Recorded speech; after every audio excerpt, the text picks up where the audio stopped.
Selamat pagi bagi kita semuanya. Sebelum kita memulai aktivitas kita pagi ini, ada baiknya kita bersekutu dengan Tuhan lewat mendengarkan firman-Nya. Kita bersatu di dalam doa. Terima kasih Tuhan atas kehidupan yang masih kami rasakan hingga pagi ini. Kami hendak bersekutu dengan Tuhan lewat mendengarkan firman-Mu. Berbicaralah kepada kami Tuhan, sebab kami sudah siap sedia untuk mendengarkannya. Dalam Yesus Kristus kami berdoa. Amin. Jemaat yang saya kasihi, firman Tuhan renungan hari ini diambil dari kitab Yesaya pasal 61 ayat 1. Demikian bunyinya. Roh Tuhan Allah ada padaku, oleh karena Tuhan telah mengurapi aku.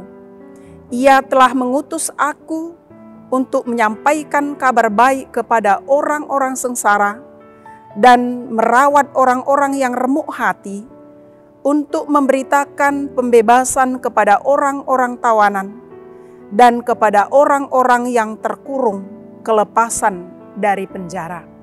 Demikian bunyinya. Jemaat yang saya kasihi, Tuhan dapat memakai siapa saja menjadi alatnya sesuai dengan kehendak-Nya. Tuhan tidak mencari orang-orang pintar, orang-orang hebat, atau yang sempurna menurut ukuran standar dunia, yang meskipun hal itu kadang-kala mendukung, tetapi Tuhan mencari dan memilih siapa saja yang memberikan hatinya dan memberikan hidupnya sepenuhnya untuk Tuhan. Dan Tuhan memilih siapapun yang benar-benar berkenan di hadapan Tuhan.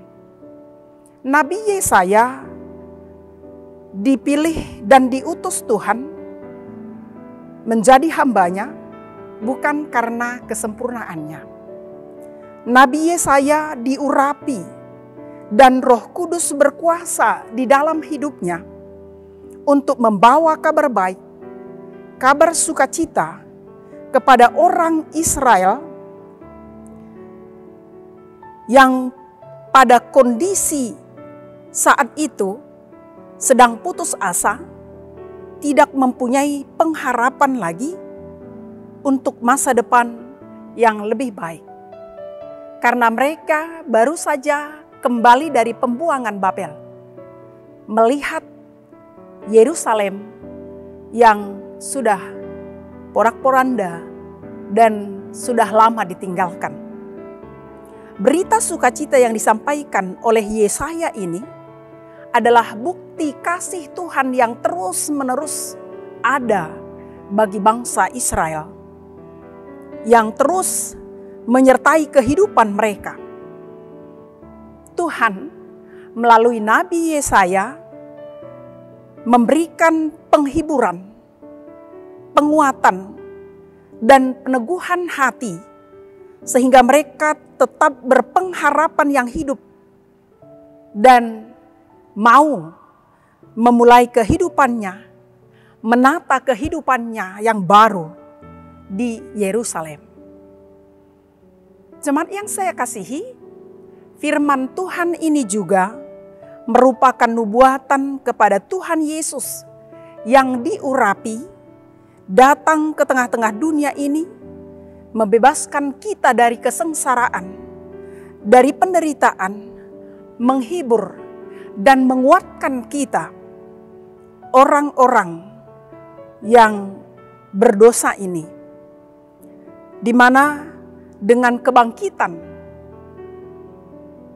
Tuhan dari kematian, Dia mengalahkan kuasa dosa yang membawa kita kepada kematian selamanya, yang membuat kita terkurung di dalam keberdosaan kita. Namun Tuhan Yesus mau menyelamatkan kita dengan kematian dan kebangkitannya.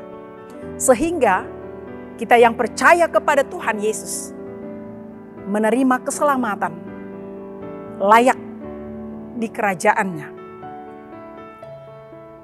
Sebagai orang yang percaya yang dikasihi Tuhan, kita juga terpanggil untuk memberitakan, menyampaikan berita sukacita, kabar baik dari Tuhan kepada orang-orang yang terpenjara, orang-orang yang sengsara, orang-orang yang terkurung di tengah-tengah dunia ini karena situasi yang mereka hadapi dan karena dosa-dosanya juga.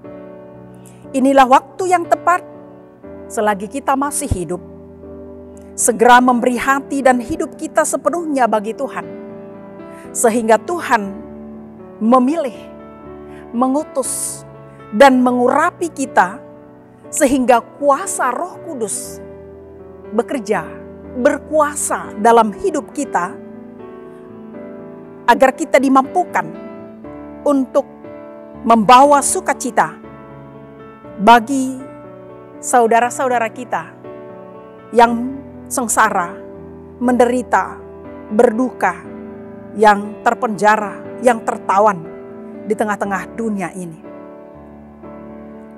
Dengan tuntunan Roh Kudus, kita menjadi sahabat bagi mereka yang terpinggirkan.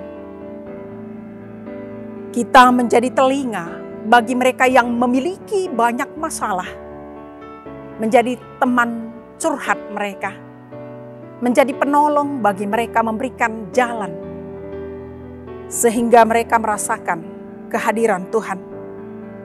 Kita juga boleh menjadi penolong bagi saudara-saudara kita yang terpuruk, yang mengalami beban berat di dalam kehidupannya. Dengan kasih Tuhan, pertolongan Tuhan, kita memberi hati, waktu, dan pikiran kita apapun yang dapat kita berikan bagi mereka untuk menolong mereka. Sehingga dengan kehadiran kita, saudara-saudara kita dapat merasakan kehadiran Tuhan, kasih Tuhan, dan pertolongan Tuhan nyata di dalam kehidupannya. Apa saja pun yang kita lakukan, hendaknya kita lakukan dengan kerendahan hati. Biarlah semuanya menjadi kemuliaan bagi nama Tuhan. Baik perkataan dan perbuatan kita,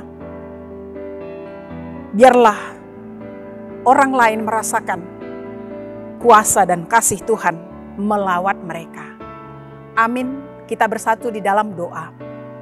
Terima kasih Tuhan buat sapaan firman-Mu bagi kami pada pagi hari ini.